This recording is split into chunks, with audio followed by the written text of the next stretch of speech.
الحمدللہ رب العالمین والصلاة والسلام علی خاتم النبیین اما بعد فاعوذ باللہ من الشیطان الرجیم بسم اللہ الرحمن الرحیم۔ یہ رسالہ امیر اہل سنت دامت برکاتہم العالیہ سے کیے گئے سوالات اور ان کے جوابات پر مشتمل ہے۔ امیر اہل سنت سے بچوں کے بارے میں سوالات۔ دعائے جانشین امیر اہل سنت: یا اللہ پاک، جو کوئی 17 صفحات کا رسالہ امیر اہل سنت سے بچوں کے بارے میں سوالات پڑھ یا سن لے، اسے دین و دنیا کی برکات سے مالا مال فرما کر دینی مسائل پر عمل کرنے کی توفیق عطا فرما اور اسے بے حساب بخش دے، آمین بجاہ خاتم النبیین صلی اللہ علیہ وآلہ وسلم۔ درود شریف کی فضیلت: فرمانے آخری نبی صلی اللہ علیہ وآلہ وسلم: مجھ پر درود شریف پڑھو، اللہ پاک تم پر رحمت بھیجے گا۔ صلو علی الحبیب صلی اللہ علی محمد۔ سالگرہ کس انداز سے منانی چاہیے؟ سوال: آپ کے رضائی یعنی دودھ کے رشتے کے پوتے حسن رضا عطاری بن علی رضا ماشاء اللہ 13 جمادی الاولیٰ 1440 1440 سنہ ہجری کو 3 سال کے ہوئے۔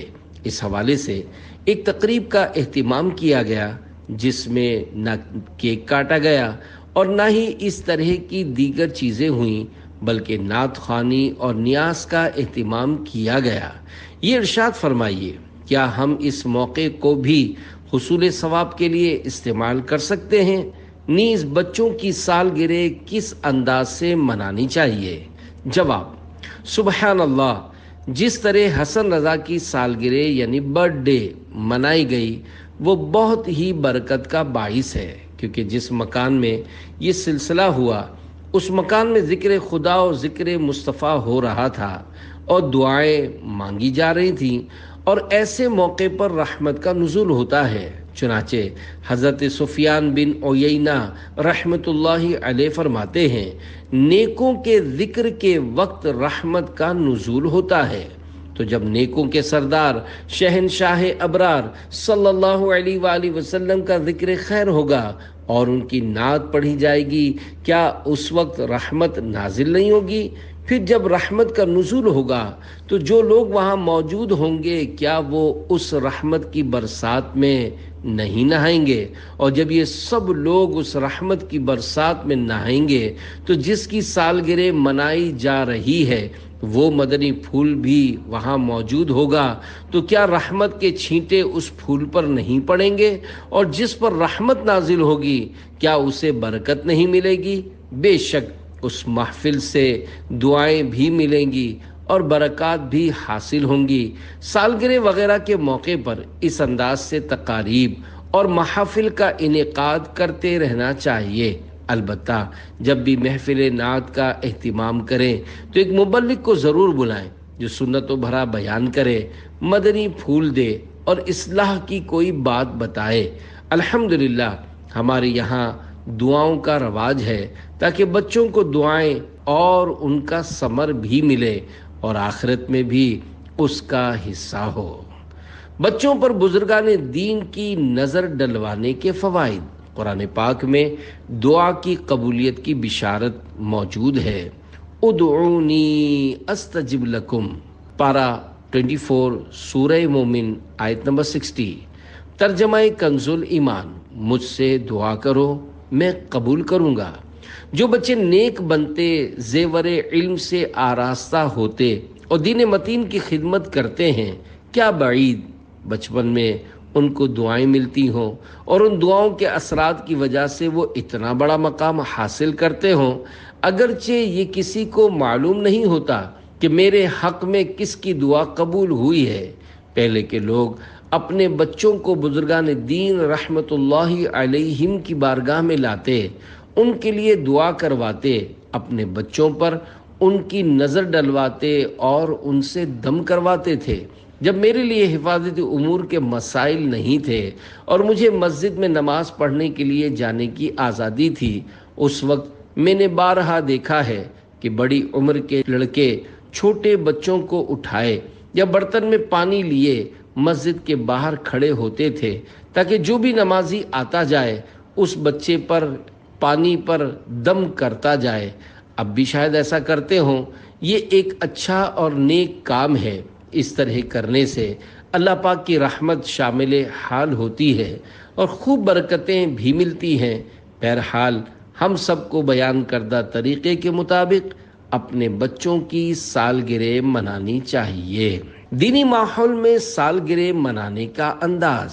سوال: دعوت اسلامی کے دینی ماحول میں بچوں کی سالگرہ منانے کا انداز کیا ہے؟ جواب: ہمارے دینی ماحول میں سالگرہ منانے کا انداز یہ ہے کہ محفل نعت کا پروگرام کیا جاتا ہے، پھر نیاز کا اہتمام کر کے اسے سرکار مدینہ صلی اللہ علیہ وآلہ وسلم، غوث پاک اور دیگر بزرگان دین رحمت اللہ علیہم کی بارگاہ میں نظر کیا جاتا ہے، ورنہ تو عام طور پر سالگرہ منانے میں کیک کاٹنا، شمعیں جلانا اور پھر بجھانا اور معاذ اللہ غبارے پھوڑنا ہوتا ہے۔ حالانکہ غبارے پھوڑنا جائز نہیں، کیونکہ مال کا ضائع کرنا ہے۔ دعوت اسلامی کے دینی ماحول میں یہ طریقہ نہیں ہے۔ اگر کوئی اس طرح کرتا ہے تو اس کے متعلق یہ نہ کہا جائے کہ یہ دعوت اسلامی والا ہے۔ دینی ماحول میں سالگرہ منانے کا جو انداز ہے یہ جائز طریقہ ہے، کوئی بھی عقل مند اسے غلط نہیں کہے گا۔ ہاں، اسے سنت و بھرا نہ کہا جائے۔ اس طرح اگر آپ بھی اپنے بچوں کی سالگرہ منائیں تو اسی بہانے کچھ رشتہ داروں کو جمع کر لیں اور غوث پاک رحمت اللہ علیہ کی نیاز کر لیں۔ کسی نیک آدمی، مثلا مسجد کے امام صاحب، کسی عالم صاحب یا کسی مبلغ کو بلا کر بچوں کے لیے دعا کروائیں۔ انشاءاللہ ثواب کا ڈھیروں ڈھیر خزانہ پائیں گے۔ دن بدن عمر میں اضافہ ہوتا ہے یا کمی؟ سوال: سالگرہ کے موقع پر کہا جاتا ہے بچہ 1 سال اور بڑا ہو گیا، کیا واقعی بچے کی عمر میں اضافہ ہوتا ہے؟ اور ایسے موقع پر اس طرح کے جملے بولنے میں کوئی حرج تو نہیں؟ جواب: آج کل سالگرہ کے موقع پر لوگ کہتے ہیں بچہ اتنے سال کا ہو گیا اور اتنا بڑا ہو گیا۔ در حقیقت وہ بڑا نہیں ہوتا بلکہ چھوٹا ہو جاتا ہے۔ مثلاً اللہ پاک کے علم میں حسن رضا کی عمر 92 سال ہو اور اب اس نے 3 سال گزار لیے تو یہ بظاہر بڑا ہوا ہے، اس کو بڑا بولنے میں کوئی حرج بھی نہیں ہے، لیکن حقیقت میں یہ 89 سال کا رہ گیا ہے، یعنی یہ 3 سال چھوٹا ہو چکا ہے۔ سالگرہ کے موقع پر اس انداز سے بھی عبرت حاصل کی جا سکتی ہے۔ آج کل بوڑھے لوگ بھی اپنی سالگرہ مناتے اور خوش ہوتے ہیں، حالانکہ بوڑھا اور خوشی یہ 2 متضاد چیزیں ہیں۔ بوڑھا مسکراتا بھی ہے تو اس کے پیچھے غموں کی دنیا ہوتی ہے، اگر وہ ہنستا ہے تو پیچھے صدموں کا طوفان ہوتا ہے، مگر یہ اسی بوڑھے کے ساتھ ہوتا ہے جو حساس طبیعت ہو، جس کے پیش نظر اپنی موت رہتی ہو اور وہ خوف خدا رکھنے والا ہو۔ جو بوڑھے لوگ غفلت کا شکار ہوتے ہیں، ایسے بوڑھے میری مراد نہیں ہیں۔ میں ان کی بات کر رہا ہوں جن کو میری یہ باتیں سمجھ آتی ہیں اور ان کو اس بات کا شعور بھی ہوتا ہے۔ سالگرہ پر غبارے پھوڑنا اور کیک کاٹنا کیسا؟ سوال: سالگرہ پر غبارے پھوڑنا اور کیک کاٹنا کیسا؟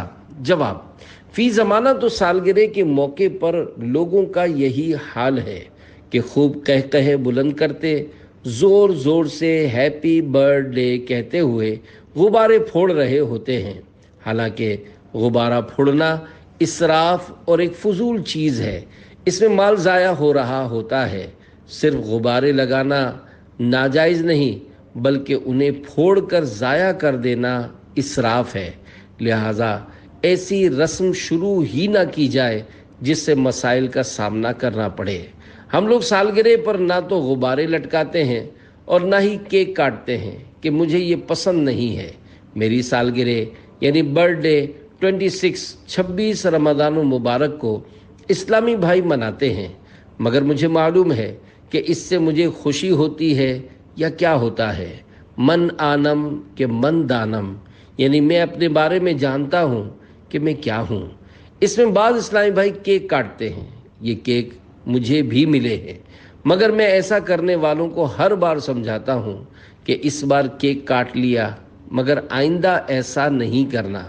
میں اس طرز عمل کو رواج دینا نہیں چاہتا، کیونکہ سالگرہ کی عام تقاریب میں جب کیک کٹتا ہے تو تالیاں بجتی، ہیپی برتھ ڈے بولتے ہوئے گلے پھاڑے جاتے اور خوب کہے لگا کر ہنسا جا رہا ہوتا ہے۔ یہ نہیں معلوم کہ اس میں کتنی سنتیں چھوٹ رہی ہوتی ہیں۔ پھر ان سب سے بڑھ کر مرد و عورت کا بے پردہ ملنے جلنے اور ساتھ ساتھ تالیاں بجانے کا بھی سلسلہ ہوتا ہے، جبکہ مرد و عورت کا بے پردہ اختلاط اور تالیاں بجانا حرام ہے۔ لہذا کیک کاٹنے اور تالیاں بجانے کے بجائے نعت خوانی کا اہتمام کیا جائے۔ اگر نعت خوانی میں کسی کا دل نہ بھی لگے تو وہ تالیاں بجانے اور اس جیسے دیگر گناہوں سے محفوظ رہے گا۔ اس کے کانوں میں نعت پاک مصطفیٰ رس گھولتی رہے گی، یوں کچھ تو دل میں اترے گا، اس کی برکتیں ملیں گی اور انشاءاللہ رحمت کا وافر حصہ بھی ہاتھ آئے گا۔ علماء و صلحاء کی بارگاہ میں بچوں کو لے جانا مفید ہوتا ہے۔ سوال: امام الحرمین حضرت سیدنا عبد الملک بن عبداللہ جوینی رحمۃ اللہ علیہ، حضرت سیدنا امام محمد غزالی رحمۃ اللہ علیہ کے استاد ہیں۔ انہیں دیکھ کر ہی حضرت سیدنا امام محمد غزالی رحمۃ اللہ علیہ علم دین حاصل کرنے کی طرف مائل ہوئے تھے۔ یہ فرماتے ہیں، مجھے جو مقام و مرتبہ ملا اس کا ظاہری سبب یہ ہے کہ میرے والد مجھے علماء اور صلحاء کی بارگاہ میں لے جایا کرتے تھے اور ان سے میرے لیے دعائیں کروایا کرتے تھے۔ یہ ارشاد فرمائیے کہ کیا علماء و صلحاء کی بارگاہ میں اب بھی بچوں کو لے جانا اور ان سے بچوں کے حق میں دعائیں کروانا فائدہ مند ہے؟ جواب: علماء و صلحاء کی بارگاہ میں بچوں کو لے جانا بے شک فائدہ مند ہے، اس میں کوئی شک و شبہ نہیں ہے۔ کسی بھی نیک آدمی سے بچوں پر نظر ڈلوائی اور ان کے حق میں دعا کروائی جا سکتی ہے۔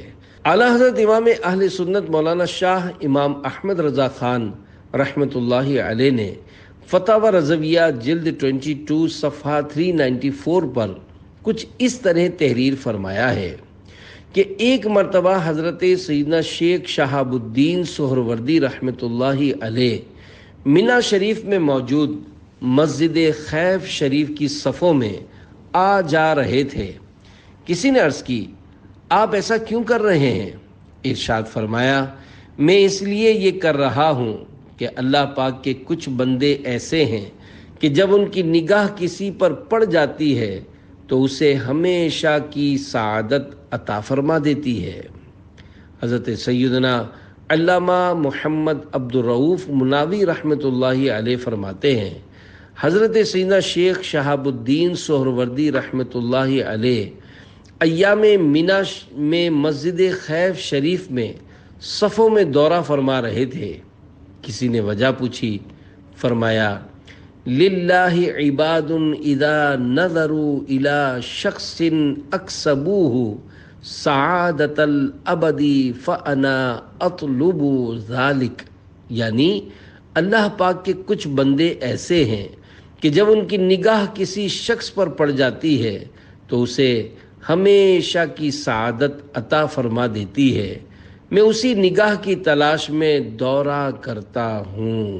یاد رہے، کسی کھلاڑی، فلم ایکٹر اور ڈانسر سے اپنے بچوں کو ملوانا سعادت کی بات نہیں بلکہ بربادی والا کام ہے۔ اگر کوئی شخص نیکیوں کے حوالے سے مشہور نہیں مگر وہ نمازی ہے، داڑھی والا ہے، امامہ شریف سجاتا یا ٹوپی پہنتا ہے، تو یوں دیکھ کر عام طور پر اندازہ ہو جاتا ہے تو اس طرح کا اگر کوئی نیک بندہ ہو تو اس کے پاس اپنے بچوں کو نظر ڈلوانے کے لیے لے جائیں، بھلے دم نہ بھی کروائیں، صرف اس کے سامنے بچوں کو کھڑا کر دیں یا اس کے ہاتھ میں دے دیں تو اس کی نیک نظر پڑ گئی اور اس نے بچوں کو اٹھا کر چوم لیا تو مدینہ مدینہ ہو جائے گا۔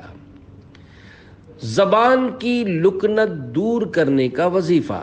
سوال: جس کی زبان بات کرتے کرتے اٹکتی ہو اس کے لیے روحانی وظیفہ عطا فرما دیجیے۔ جواب: ہر نماز کے بعد 7 مرتبہ یہ 4 آیات پڑھیں۔ اگر 7 بار نہیں پڑھ سکتے تو ایک ہی بار پڑھ لیا کریں۔ رب اشرح لی صدری ویسر لی امری واحلل عقدۃ من لسانی یفقہوا قولی۔ ترجمہ کنز الایمان: اے میرے رب، میرے لیے میرا سینہ کھول دے اور میرے لیے میرا کام آسان کر اور میری زبان کی گرہ کھول دے کہ وہ میری بات سمجھیں۔ پہلی آیت کے شروع میں لفظ قولا ہے۔ وظیفہ کرتے ہوئے اس لفظ کو نہیں پڑھنا۔ اگر پڑھا تو یہ حضرت سیدنا موسیٰ کلیم اللہ علیہ السلام کے قول کی حکایت ہو جائے گی کہ یہ ان کی دعا ہے۔ انہوں نے بچپن میں منہ میں انگارہ رکھا تھا جس کی وجہ سے زبان شریف میں گرہ پیدا ہوئی، تو اللہ پاک نے انہیں یہ دعا تعلیم فرمائی۔ اگر بچہ ہکلاتا ہو اور وہ خود یہ آیات نہ پڑھ سکتا ہو تو ماں باپ یا کوئی بھی جو صحیح قرآن پاک پڑھ سکتا ہو وہ پڑھ کر اس پر دم کر دیا کرے۔ اللہ کریم اس کی زبان کی گرہ کھول دے گا۔ اغوا سے حفاظت کی احتیاطی تدابیر اور اوراد و وظائف۔ سوال: آج کل بچے بہت زیادہ اغوا ہو رہے ہیں، لہذا اس حوالے سے احتیاطی تدابیر اور اوراد و وظائف بتا دیجیے۔ جواب: جی ہاں، آج کل بچوں کے اغوا ہونے کا سلسلہ جاری ہے۔ اللہ پاک کرم فرمائے، پتہ نہیں بچوں کو کیوں اغوا کیا جا رہا ہے۔ مجھے صوتی پیغام آڈیو میسج کے ذریعے ایک اسلامی بھائی نے بتایا کہ حال ہی میں زمزم نگر حیدرآباد میں ایک 6 سالہ بچی کو اغوا کیا گیا اور پھر دوسرے دن اس کی لاش بوری میں بند ٹکڑوں کی صورت میں کچرا کنڈی کے ڈھیر سے ملی۔ بیچاری 6 سالہ بچی کو اس طرح بے دردی کے ساتھ شہید کر کے کچرا کنڈی پر ڈال دینا سمجھ سے باہر ہے۔ عموماً دشمنی اور خاندانی مسائل کی بنا پر لوگ اس طرح کی وارداتیں کرتے ہیں۔ اس واقعے میں بیچاری بچی کے ماں باپ کے لیے بڑے صدمے کی بات ہے۔ اللہ پاک انہیں صبر عطا فرمائے۔ اسی طرح تاوان کی رقمیں وصول کرنے کے لیے جب کسی کے بچے کو اٹھایا جاتا ہوگا تو اس کے پورے خاندان، کنبے اور قبیلے کی نیند اڑ جاتی ہوگی۔ ظاہر ہے بچوں کے اغوا کی وارداتیں کرنے والے مدنی چینل نہیں دیکھتے ہوں گے، کیونکہ اگر دیکھتے تو پھر اس طرح کے کام نہ کرتے۔ بچے اغوا کر کے لوگوں کو پریشان کرنے والوں کو اللہ پاک ہدایت نصیب فرمائے، اور کاش انہیں یہ سوچنے کی توفیق مل جائے کہ بچے اغوا کرنا گناہ کا کام ہے اور انہیں ان قریب مرنا ہے۔ بچوں کو تنہا نہ چھوڑا جائے۔ بچوں کی حفاظت کے لیے ایک احتیاطی تدبیر یہ ہے کہ بچوں کو تنہا نہ چھوڑا جائے اور آنے جانے میں ان کے ساتھ کوئی نہ کوئی بڑا ضرور موجود ہو، کیونکہ تنہا ہونے کی صورت میں یقیناً ان کے اغوا ہونے کا خطرہ بڑھ جائے گا اور کسی بڑے کا ساتھ ہونے کی صورت میں کم ہو جائے گا۔ نیز بچوں کو یہ تربیت بھی دی جائے کہ انہیں جب کوئی پکڑنا چاہے تو وہ رونا دھونا اور چیخو پکار شروع کر دیں، تاکہ اغوا کرنے والے اس خوف سے گھبرا کر بھاگ جائیں کہ لوگ اکٹھے ہو کر انہیں کہیں پکڑ نہ لیں۔ بچوں کا یہ ذہن بھی بنایا جائے کہ کوئی کتنا ہی لالچ دے، ٹافیاں اور کھلونے دکھائے، مگر وہ اس کے ساتھ نہ جائیں۔ ہمیں گھر میں شروع سے ہی یہ تعلیم و تربیت دی گئی کہ کوئی پیسہ یا کوئی اور چیز دے، بلکہ میری والدہ تو یہاں تک کہتی تھیں کہ اگر کوئی سونے کا ڈھیر بھی تمہارے سامنے کر دے تب بھی اس کے پاس نہیں جانا۔ بچوں کی حفاظت کا وظیفہ۔ بچوں کی حفاظت کا وظیفہ یہ ہے کہ اول و آخر ایک بار درود شریف اور 11 بار یا حافظو یا حفیظو پڑھ کر اگر بچوں پر دم کر دیا جائے تو حفاظت کا حصار مل جائے گا اور انشاءاللہ کوئی انہیں اغوا نہیں کر پائے گا۔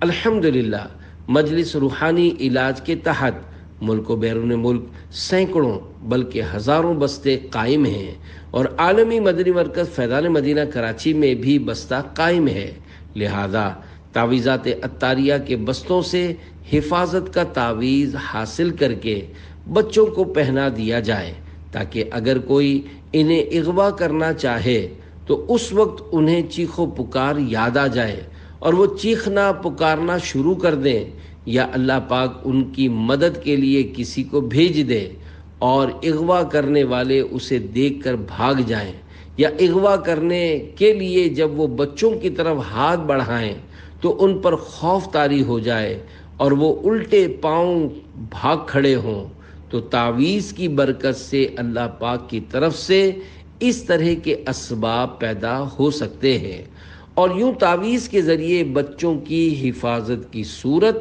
بن سکتی ہے۔ بڑوں کی حفاظت کا وظیفہ۔ بڑوں کے لیے حفاظت کا وظیفہ یہ ہے کہ جب وہ وضو کریں تو ہر عضو دھوتے وقت ایک بار یا قادرو پڑھ لیا کریں۔ مثلا جب وضو شروع کریں تو سیدھا اور الٹا ہاتھ دھوتے وقت ایک بار یا قادرو پڑھ لیں۔ اس طرح جب ایک بار کلی کر لیں تو دوسری بار کلی کرنے سے پہلے ایک بار یا قادرو پڑھ لیں۔ پھر جب ایک بار ناک میں پانی چڑھا لیں تو اب رک جائیں اور ایک بار یا قادرو پڑھ کر مزید 2 بار ناک میں پانی چڑھا لیں۔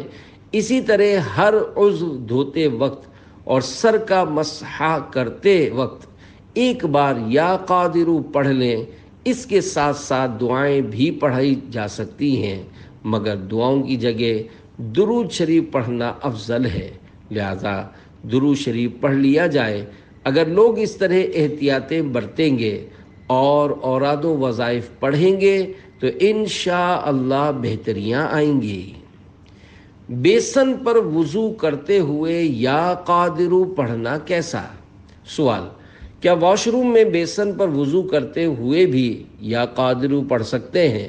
جواب: آج کل پیسے والے لوگوں کے گھروں میں آسائشوں کا پورا انتظام ہوتا ہے اور زبردست ڈیکوریشن ہوتی ہے۔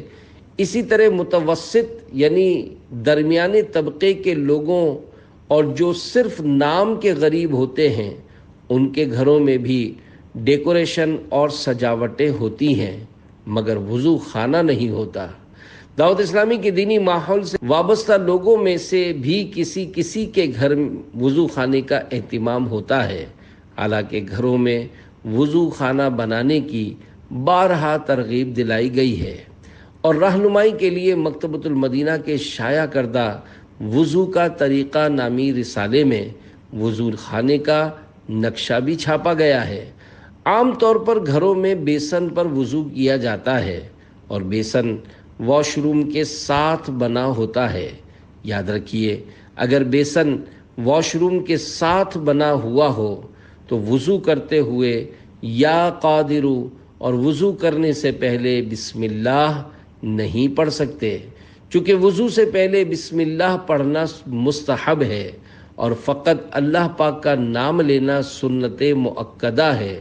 اس لیے واش روم میں لگے ہوئے بیسن پر وضو کرنے کے باعث اگر اسے چھوڑنے کی عادت بنائیں گے تو گناہ گار ہو جائیں گے، لہذا ایسی صورت میں بسم اللہ پڑھنے کے لیے واش روم سے باہر نکلنا ضروری ہو جائے گا۔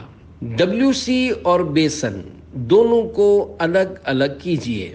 اگر واش روم کا احاطہ بڑا ہو تو WC یا کموڈ کو سلائیڈنگ ڈور یا گلاس یعنی شیشہ لگا کر اس طرح کور کر لیں کہ یہ دیکھنے میں الگ لگے، تو اس صورت میں بیسن پر وضو کرتے ہوئے یا قادرو اور بسم اللہ پڑھنے میں حرج نہیں۔ یاد رہے، خالی پلاسٹک کا پردہ لگا کر WC یا کموڈ کو کور کرنے سے کام نہیں چلے گا، بلکہ اس کے لیے کسی سالڈ چیز مثلا لکڑی، سیمنٹ، ایلومینیم یا ہارڈ بورڈ کی دیواریں لگا کر کور کرنا ضروری ہے۔ میں نے اپنے گھر کے واش روم میں اور فیضان مدینہ میں اپنے زیر استعمال واش روم میں WC کو اسی طرح کور کیا ہوا ہے۔ مجھے کبھی کبھار جب ارب پتی لوگوں کے گھروں میں جانے کا اتفاق ہوتا ہے تو وضو کرنے میں مزہ نہیں آتا، کیونکہ بیسن پر کھڑے کھڑے وضو کرنا پڑتا ہے۔ جب گھروں میں بیسن پر وضو کرنا پڑتا ہے، یا تو ان گھروں میں بڑے بوڑھے نہیں ہوتے ہوں گے یا پھر بیچارے کھڑے کھڑے وضو کرتے ہوں گے، جس کے باعث بیچاروں کی ٹانگوں میں درد ہو جاتا ہوگا اور بسا اوقات وہ گر بھی پڑتے ہوں گے۔ خیال رہے کہ جب بوڑھا آدمی گرتا ہے تو اگر اس کی کسی نازک جگہ پر چوٹ آ جائے یا پھر ہڈیاں ٹوٹ جائیں تو وہ اٹھ نہیں سکتا، بلکہ اسے کندھے پر اٹھا کر لے جانا پڑتا ہے، اور پھر بیچارے کو تکلیفیں اٹھا کر زندگی کے سال 2 سال پورے کرنے پڑتے ہیں، کیونکہ کمزور ہونے کے باعث ہڈیاں آسانی سے جڑتی نہیں ہیں۔ آج کل گھروں میں لوگ طرح طرح کی آسائشیں، سوئمنگ پول اور حوض بناتے ہیں، مگر وضو خانہ بنانے کے لیے ان کے پاس 2 گز جگہ نہیں ہوتی۔ اپنے گھروں میں ایسی جگہ کہ جہاں وضو کرنے میں سستی نہ ہو، مسجد کے وضو خانے کی طرح ایک وضو خانہ بنائیے اور اس میں 1 یا 2 نل لگائیے۔ انشاءاللہ وضو کرنے میں بہت سہولت ہو جائے گی۔ اگر اس نیت سے اپنے گھر میں وضو خانہ بنائیں گے کہ اللہ پاک کا نام لے سکیں، درود پاک پڑھ سکیں اور یا قادرو پڑھ سکیں، تو یہ وضو خانہ بنانا بھی عبادت بن جائے گا۔ وضو خانہ کس طرح بنایا جائے، اس کے لیے دعوت اسلامی کے مکتبۃ المدینہ سے وضو کا طریقہ نامی رسالہ حاصل کر کے اس کا مطالعہ کیجیے۔ اس رسالے میں وضو خانہ بنانے کے مدنی پھول اور تصویر بھی دی گئی ہے کہ کس طرح وضو خانہ بنانا ہے۔ کارٹون والی چپل پہننا کیسا؟ سوال: آج کل بچے کارٹون والی چپل اور کارٹون والے کھلونے لینے کی ضد کرتے ہیں، جبکہ ہم نے بڑوں سے سنا ہے کہ کارٹون والی کوئی چیز گھر میں نہیں رکھنی چاہیے۔ اس بارے میں شرعی رہنمائی فرما دیجیے۔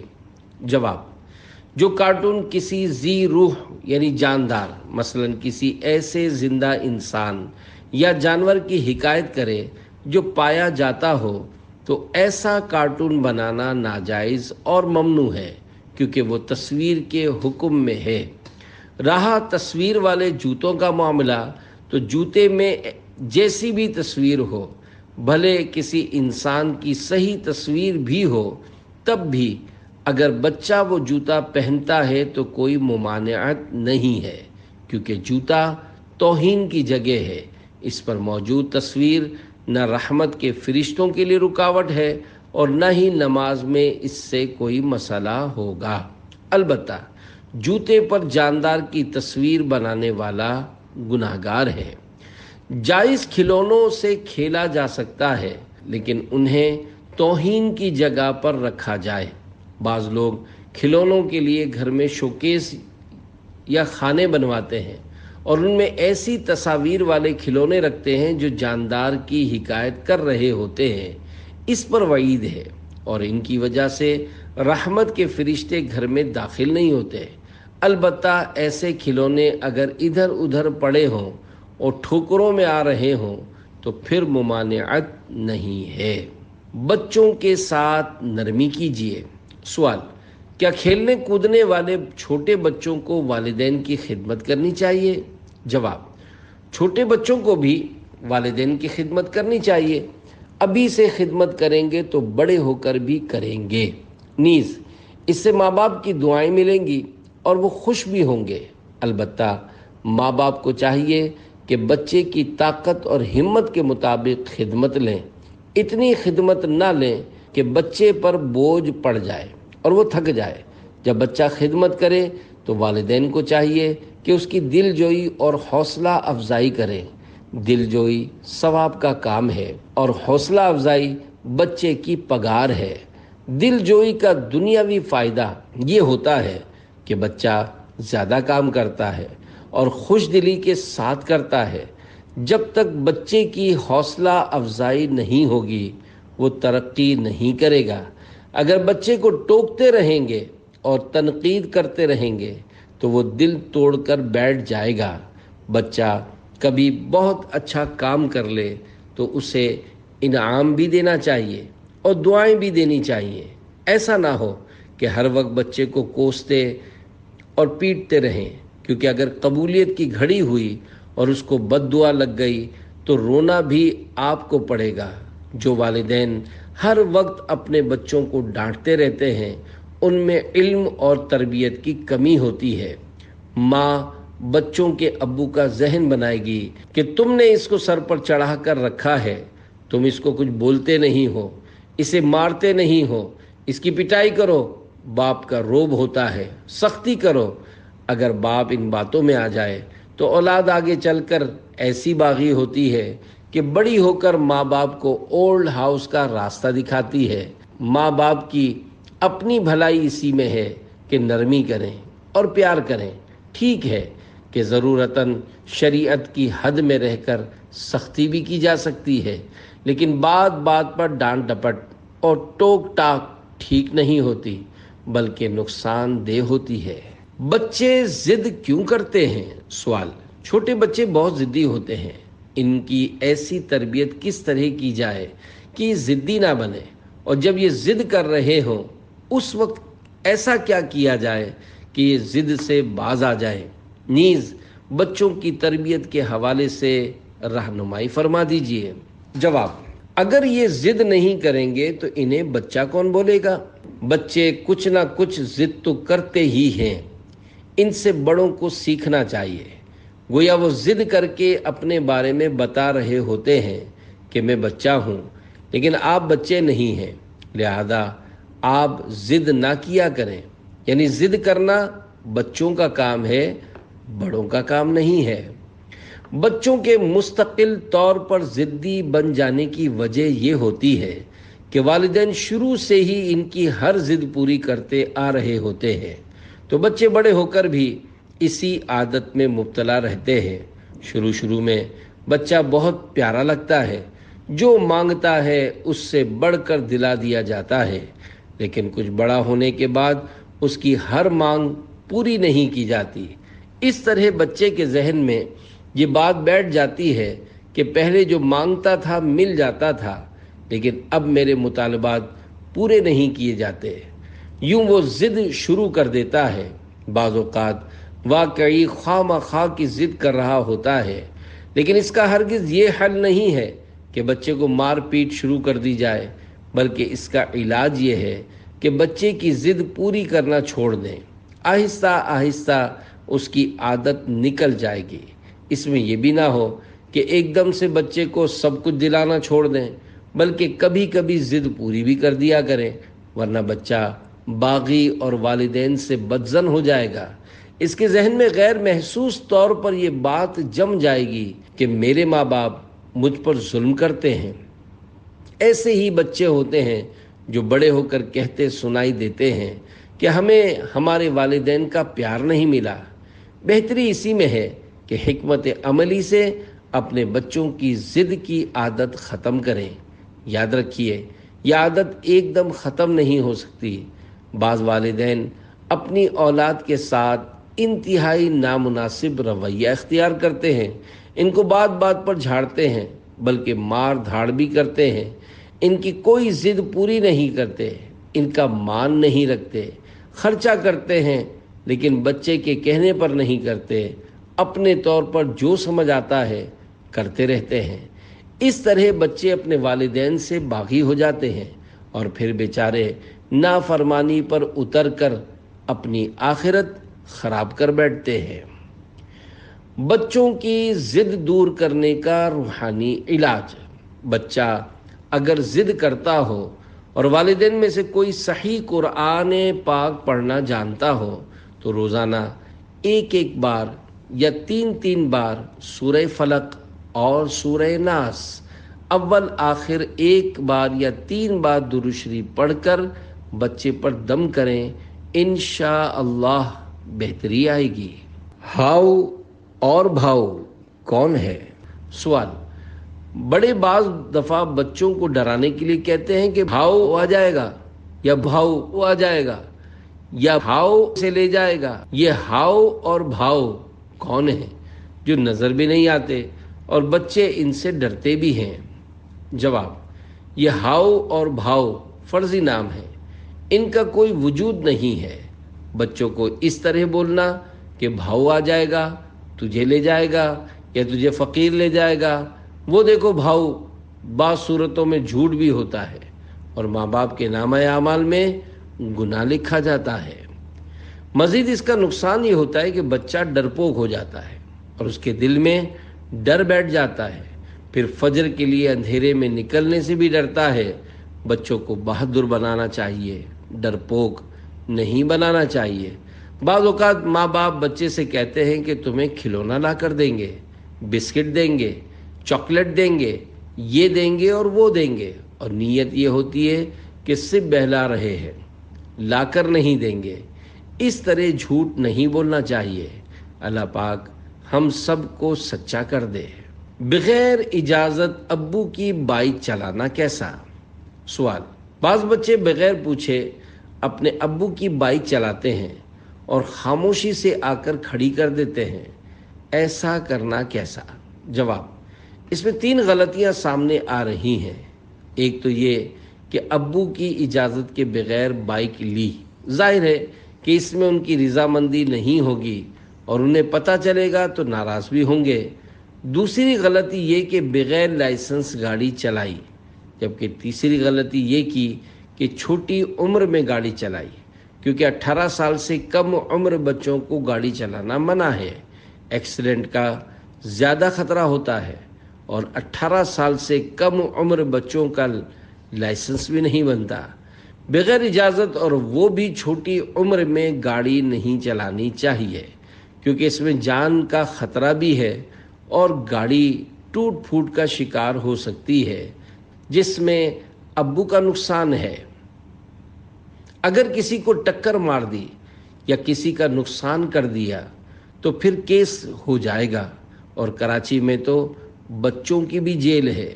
ایسا کرنے پر بچہ چھوٹ کر نہیں جا سکے گا اور اسے جیل میں ڈال دیا جائے گا۔ پھر امی ابو اور خاندان والے الگ پریشان ہوں گے، رونے دھونے کا بھی کوئی فائدہ نہیں ہوگا اور جیل سے جانے نہیں دیا جائے گا۔ ان سب چیزوں میں نہ جانے کتنا پیسہ بھی خرچ ہو جائے گا، اس لیے خوب احتیاط کرنی ہے اور ملک و شریعت کا قانون بھی نہیں چھوڑنا۔ بچوں کو بھی دوسروں کو سلام کرنا چاہیے۔ سوال۔ بعض بچے سلام کرنے میں شرماتے ہیں، ہمیں کس کس کو سلام کرنا چاہیے؟ جواب: بچوں کو بھی سلام کرنا چاہیے تاکہ عادت پڑے۔ جو بھی بڑے ہیں جیسے امی ابو باجی بھائی چاچو انکل آنٹی اور پڑوس میں رہنے والے، بلکہ جو بھی مسلمان ہیں، انہیں آمنا سامنا ہونے پر یا موقع ملنے پر سلام کرنا چاہیے۔ کوئی گھر آئے تو سلام کریں، کسی کے گھر جائیں تو سلام کریں۔ ابھی سے عادت ڈالیں گے تو انشاءاللہ الکریم آگے چل کر یہ عادت کام آئے گی۔ فرمانے امیر اہل سنت دامت برکاتہ العالیہ: بچوں، بوڑھوں اور مریضوں کو پیار دیجیے۔